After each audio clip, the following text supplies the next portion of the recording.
The land of Uchronia finds itself in the midst of a massive upheaval. Its king has been slain, and the prince, his only son, has gone missing.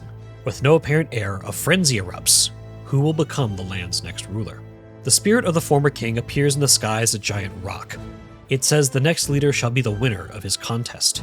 Whoever receives the most popular support shall take their place upon the throne. Citizens from every corner of the land enter the contest, including a teenager named Will. He's a longshot since he belongs to an outcast tribe, but he's harboring two secrets. He knows that the prince is still alive. He's been friends with the young royal since the two of them were kids, and he seeks to put him rightfully on the throne. The prince has fallen under a curse. If only he could find a way to break the spell. Perhaps entering the contest will put him closer to that goal. Also, Will has a book, the only known copy of a banned text. One that speaks of a perfect world. One that contains ideals that could reshape the kingdom into a world of peace and prosperity. It's a dream worth chasing. It's a dream worth fighting for.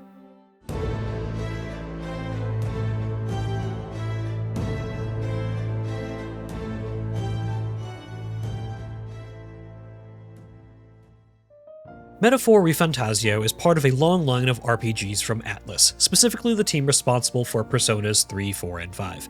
As expected, the game is a lengthy adventure which tells a story that flirts with some deep philosophical themes. There's a blank player character, loyal friends, a talkative guide, and a mysterious figure in a realm that's removed from reality.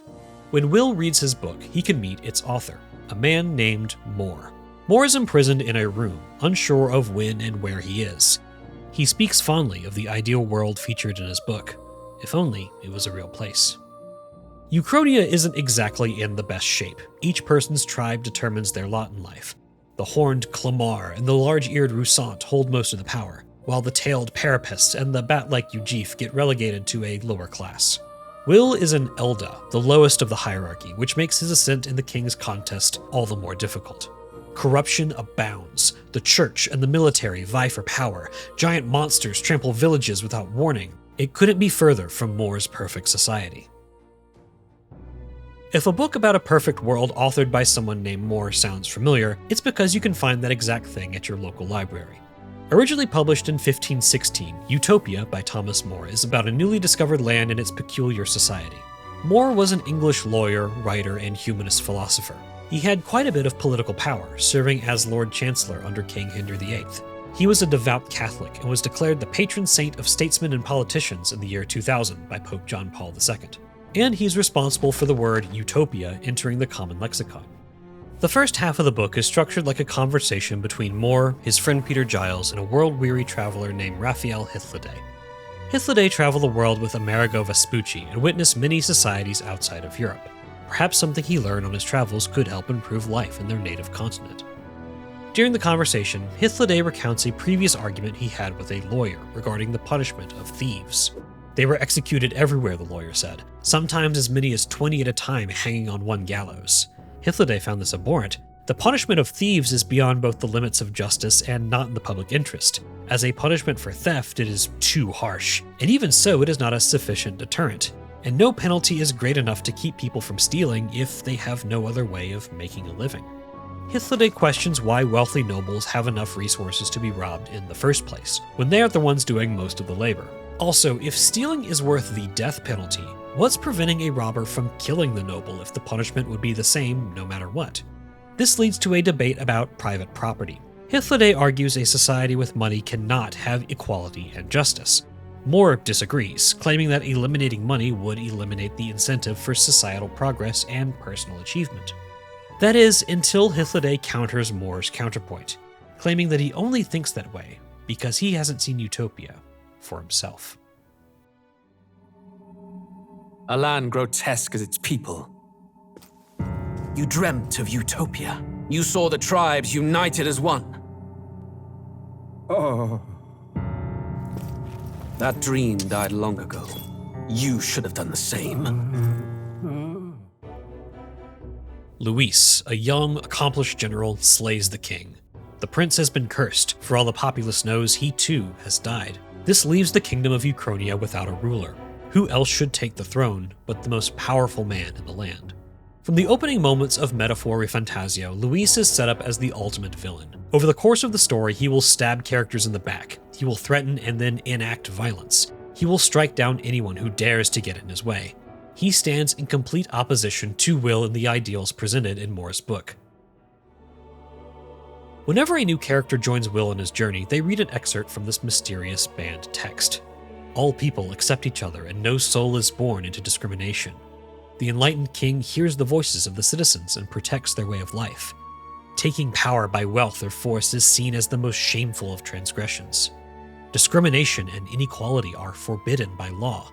No faith, fealty, or philosophy enforces ideology. All are free to create, and all are free to embrace those creations. These words contradict everything Luis stands for. These words serve as a guiding light for Will and his companions. These words could transform the land into a perfect, harmonious society. In the second half of Thomas More's Utopia, Raphael Hythloday speaks about customs of this supposedly perfect world. No one in Utopia owns property. All goods come from a common warehouse, and all the citizens request only what they need. The houses have no locks. They simply don't need them. Flashy clothes are frowned upon. All citizens wear similar, simple garments. Gold is worthless, so it's used for chamber pots. Jewels are nothing more than shiny playthings children grow out of. All citizens work, all take turns farming the land, and all learn a trade. They labor for 6 hours a day, after which they study, pray, and exercise. Meaningful leisure leads to a deep, fundamental happiness. They eat in shared dining halls. The religions are tolerant of one another. If taken at face value, Utopia seems like a land founded on steadfast principles. It is a land that, while it might not be the most fun to live in, values the health and well-being of its citizens. Or does it? Gold is used for chamber pots, but it's also used for chains for criminals. So there's crime in Utopia. If there's no private property and therefore no thievery, what constitutes a crime? Well, the laws in the land are simple, so there are no lawyers, so the people are just supposed to know what is right and wrong. There doesn't appear to be any law enforcement either, so how exactly does a free citizen become an imprisoned one? Meals are shared at the dining hall, but who prepares the food? Well, those would be the slaves, of course. Yeah, these could be criminals or people from foreign lands who are either condemned to die, living in poverty, or are prisoners of war. Wait, there's war in Utopia too? Well, sort of. If an allied nation needs help, Utopia will send military aid, though they won't exactly be thrilled about it. Utopia enforces strict population control. The country has 54 cities, and each city has 6,000 households, with no more than 16 people living in each house. The houses and cities trade citizens to ensure that no city is more populous than the next. But what if the total population exceeds the maximum of 4,896,000? Well, the excess population gets sent to the colonies. Colonies that are already inhabited by a native population. When Utopia's population dips below that threshold, the colonists are brought back home, and the colonized are invited to join them, but, no pressure, of course. If it isn't obvious, Utopia is a work of political satire. While Thomas More and Peter Giles were real people, Raphael Hythloday never existed. He's a fictional character. His name is literally Greek for expert of nonsense. The name Utopia is a pun as well, playing on utopos, meaning good place, and utopos, meaning no place. So Utopia is a made-up place whose biggest advocate is Mr. Nonsense. With that in mind, Utopia's many paradoxes make a little more sense. It's a land where everyone is equal and happiness and health are the highest priorities, but I'm sure the enslaved and the colonized would have different opinions. To maintain equal populations, people move from house to house, families are broken up to maintain societal balance, and everyone's just okay with that. For the free citizens, there is one class in Utopia. Does that mean that everyone is viewed as an equal due to their humanity, or does that mean that everyone must assimilate to a dominant culture? I fear it's the latter. Despite the obvious problems, Utopia still gives off the occasional glimmer of a noble idea. Not being so caught up in materialism? Yeah, that sounds good to me. Not persecuting different religions, a cultural focus on mental and physical health, a supportive community, leadership without corruption, rights for women? I mean, those aspects sound fantastic. If someone treats the ideals in Utopia like a cafeteria, taking what they want and leaving what they don't, one can get some sort of semblance of a perfect world. They'll have to filter out a lot of aspects of utopian life, but once they do, they may be onto something. The Moor in Metaphor ReFantazio is not supposed to be the same Moor from 16th century England. The two Moors wrote two very different stories. The book featured in the game describes a world that resembles our own. To the citizens of Uchronia, our society is a fictional place. But even more importantly, the book featured in Metaphor doesn't appear to be satirical at all. Moore, the former king, the cursed prince, and Will's band of misfits all sincerely aspire to create a world that's like ours. While we don't have these sorts of things roaming around, I'm honestly not sure if our current world is what they should be aspiring to become. When Gallagher reads, "All people accept each other and no soul is born into discrimination," it hits in kind of a weird way. Should people be born into discrimination? Absolutely not. But discrimination runs rampant. When Stroll reads, "Taking power by wealth or force is seen as the most shameful of transgressions," I agree, it should be shameful. But when in human history has power not been acquired these ways? I don't know about you, but when Will preaches the ideals of his version of Utopia, I can't help but feel like their whole quest is silly. Yes, they should stop Luis. Yes, they should save the prince. But create a world like ours? Are you sure that's what you want? This isn't much of a spoiler, but midway through the game, Will finds another copy of his banned book. It belongs to who else but Luis. He has also read about our supposedly ideal world. The book speaks about uniting the tribes. Despite Luis's mocking remarks in the opening cutscene, both he and Will do try to reach that goal. The difference is what they actually mean by that. When Will reads the book, he picks passages that speak of equality, prosperity, tolerance, and justice. He speaks of the tribes living together in harmony with one another despite their differences. But Luis's version of this is a single, unified populace. In Utopia, there is one tribe, but they all look the same, they all dress the same, they all act the same. In his perfect world, everyone adheres to one singular ideology. His. Will's idea of uniting the tribes celebrates diversity, whereas Luis's enforces assimilation. If Moore's book is supposed to be based off of our world, could there be a more fitting conflict? This conflict extends to the game's character progression as well. Metaphor adopts a job system referred to as archetypes. A character can learn the skills of a warrior, knight, mage, thief, or some other trade. In order to build an effective party, the player will have to create a diverse team. Each party member belongs to a different tribe and will have their own base stats that make them better at some jobs than others.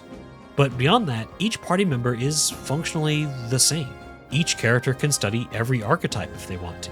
The characters are already unified, all building upon the same foundation. But that also means that each character becoming the exact same thing is possible. Luis craves strength and power above all else, but isn't the whole point of a leveling system to get stronger? It's unclear how much of Thomas More's Utopia we're supposed to take seriously.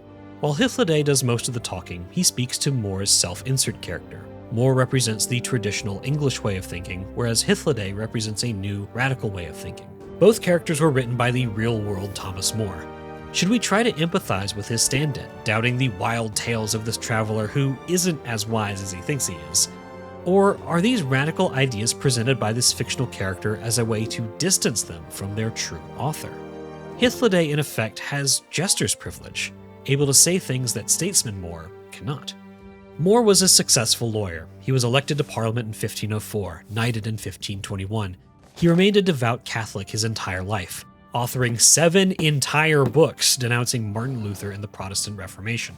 He became Lord Chancellor in 1529, but didn't stay in office for very long. King Henry VIII wanted the marriage of his first wife, Catherine of Aragon, annulled. In doing so, he rejected the Pope's authority. In 1534, Henry VIII declared the Act of Supremacy. The king would be the supreme head of the Church of England, incorporating Protestant elements and abolishing the Pope's authority in England. Another act made refusing this supremacy high treason, punishable by death. Thomas More refused. He was imprisoned in the Tower of London and beheaded on July 6, 1535. He believed something so strongly, he was willing to die for it.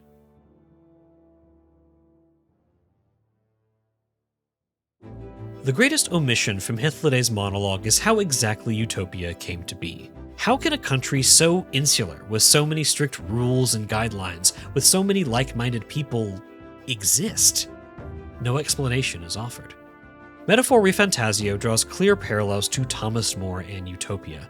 The deceased king is Hythlodius V, a clear reference to the idealistic traveler. The cat's name is a pun on Plato, a reference to The Republic, another text musing about societal structures. The land itself is called Uchronia, or good time, though it's not a pun like Utopia's good place and no place. Despite all these references, Metaphor attempts to fill in the original book's missing piece. This is the story of a land's first democratic election.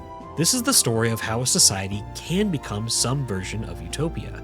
The only question is, whose Utopia will they end up with? Will the party bring the book's vision of equality to life? Or will Luis prevail, creating a world that values power over everything else? Will the head of the church become the next king, strengthening the theocracy? Other candidates enter the race as well. Milo believes a perfect world is one founded on beauty. Lovelace believes a perfect world is one filled with free booze for everyone. Right off the bat, we can poke holes in these plans. What benefit could there be in widening the gap between the powerful and the powerless? If one church rules the country, everyone will have to assimilate to their beliefs. Who decides what is beautiful and what is not? Stroll's way hotter than you did. And, where is the unlimited alcohol coming from? Even the prince's plan that Will is carrying out, it seems more than a little naive, doesn't it? Will stands boldly and proclaims that in his world all will be taken care of. All tribes will be treated equally. There will be no monsters, no wars, no poverty. It will be a land of prosperity. But how? How can one leader change all of that? It's a common JRPG thing. A nobody becomes a somebody and affects the life of everybody. It's idealistic. It's almost too simple. If this one person becomes king, then everything will be okay. If only everyone knew the church is corrupt. If only everyone knew Luis was the one who killed the king. If only they knew the prince is alive and dreams of a peaceful world, then everything will be okay. We will create our own utopia. At the end of Utopia, after the fictional More and Hythlodae part ways, More is left to contemplate the customs of the strange land. He seems torn. There are several things he believes are absurd, but others he's more warm to. Just as I can hardly agree with all the points he made, so too I readily confess that in the Utopian Commonwealth there are very many features, which in our societies I would wish, rather than expect, to see. He lists off a few of the traits he finds absurd, but stops before listing the aspects of life he likes. In the foreword to his translation of Utopia, Clarence H. Miller writes, "The real More does not have his characters spell out these disagreements, because the experience of the book is not supposed to give the reader a view of a perfect society or analyze what is good and bad about Utopia. Rather, the work encourages taking a new view of social and political problems by seeing alleged and strange solutions to them, and challenges the readers to try and find out what they approve or disapprove of, and why." I do wonder what lies on the pages we don't see in Metaphor's book. If its author had truly seen our world, he must have observed our deep societal issues. He must have seen the disconnect between what we preach and what we practice. He must have ignored how greed reigns supreme, how wars claim the lives of millions, how one's identity can put a target on their back. There's no way someone could see our world, write about it, and call it perfect. If Will were to read about our actual lives here on Earth in the 21st century, I'm not sure such an idealistic character would approve of much of it. But maybe he would see what many of us are striving for. Maybe he would see those of us fighting for causes we believe in, fighting against what we deem unjust. All people accept each other and no soul is born into discrimination. Taking power by wealth or force is seen as the most shameful of transgressions. All are free to create, and all are free to embrace those creations. People have been fighting and will continue to fight for ideals like these. Unfortunately, we aren't JRPG protagonists. We can't single-handedly change everything. But we can still do something. We can help those in need. We can stand up for what's right. We can bring joy and ease pain. We can set examples for those to follow. We can inch closer, a little bit, every day towards a world where all are welcome. We can dream of utopia.